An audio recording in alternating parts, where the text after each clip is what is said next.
عالم اجسام، عالم اجسام اور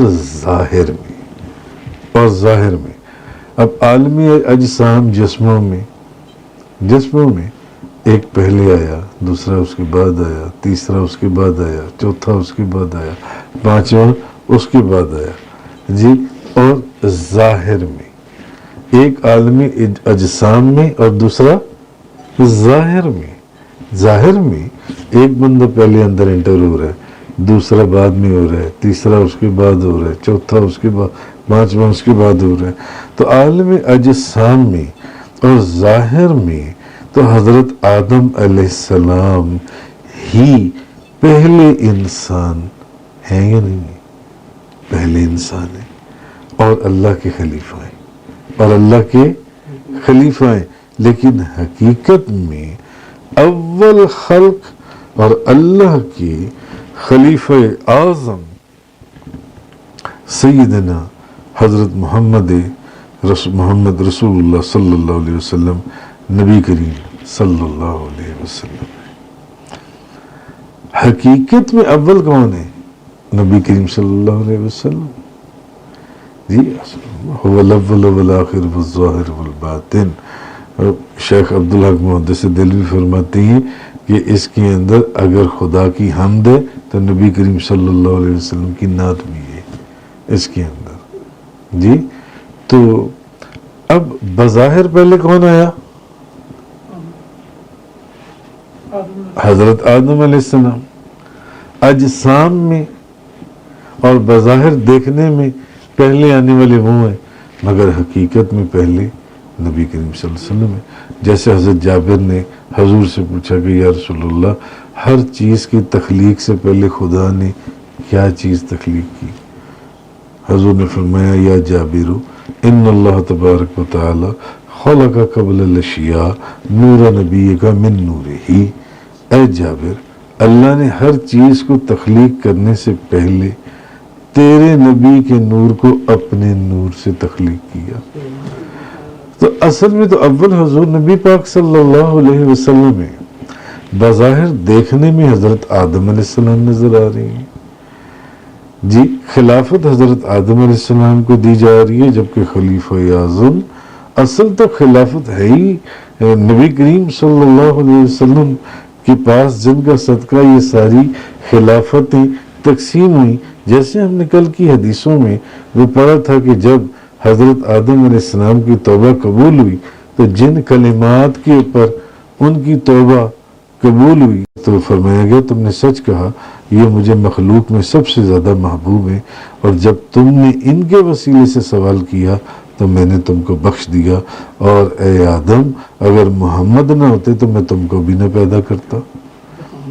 وہ کلمات تو اصل تو پھر خلیفہ اعظم نبی کریم صلی اللہ علیہ وسلم ہوئے نا، جن کے صدقے اور طفیل حضرت آدم علیہ السلام کو خلافت حاصل ہوئی، جن کے صدقے اور طفیل حضرت آدم علیہ السلام کو خلافت حاصل ہوئی۔ تو ویسے بھی ایک حدیث پاک کے اندر ہے کہ امام ترمذی نے اس کو روایت کیا کہ حضرت ابو ہریرہ رضی اللہ تعالیٰ عنہ بیان کرتے ہیں کہ صحابہ کرام نے عرض کیا یا رسول اللہ آپ کے لیے نبوت کب ثابت ہوئی؟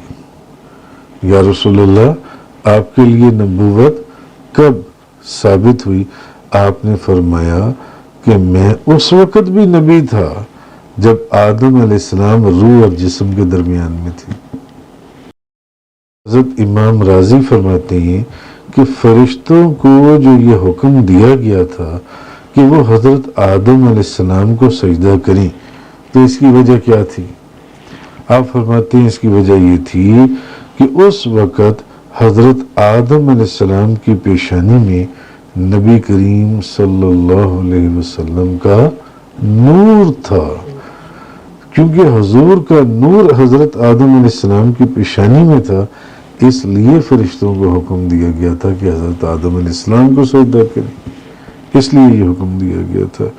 اور حضرت علامہ سید ابو الفضل سید محمود آلوسی بغدادی حنفی آپ فرماتے ہیں کہ نبی کریم صلی اللہ علیہ وسلم ہی حقیقت میں خلیفہ اعظم ہے، اور زمینوں اور آسمانوں کی بلندیوں میں وہی خلیفہ اور پہلے امام ہے۔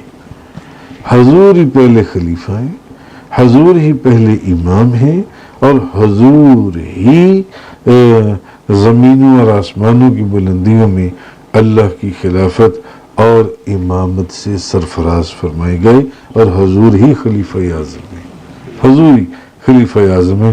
اور وہ فرماتے ہیں کہ اگر وہ نہ ہوتے تو آدم پیدا ہی نہ کیے جاتے، اگر وہ نہ ہوتے تو آدم پیدا ہی نہ کیے جاتے، اور نہ کوئی اور چیز پیدا کی جاتی، اور نہ کوئی اور چیز پیدا کی جاتی۔ نبی کریم صلی اللہ علیہ وسلم اللہ تعالیٰ کی مخلوق میں افضل علی الاطلاق ہیں، بلکہ وہی ساتوں آسمانوں میں حقیقت میں خدا کے خلیفہ ہیں۔ یہ صاحب روح المعانی لکھتے ہیں، اور اسی سبب سے نبی پاک صلی اللہ علیہ وسلم نے فرمایا، حضور نبی پاک صلی اللہ علیہ وسلم کی زبان مبارک سے یہ الفاظ نکلے کہ آدم ہو یا ان کے ماں سوا، آدم ہو یا ان کے ماں سوا، حشر کے دن ہر نبی میرے جھنڈے کے نیچے ہوگا، ہر نبی میرے جھنڈے کے نیچے ہوگا۔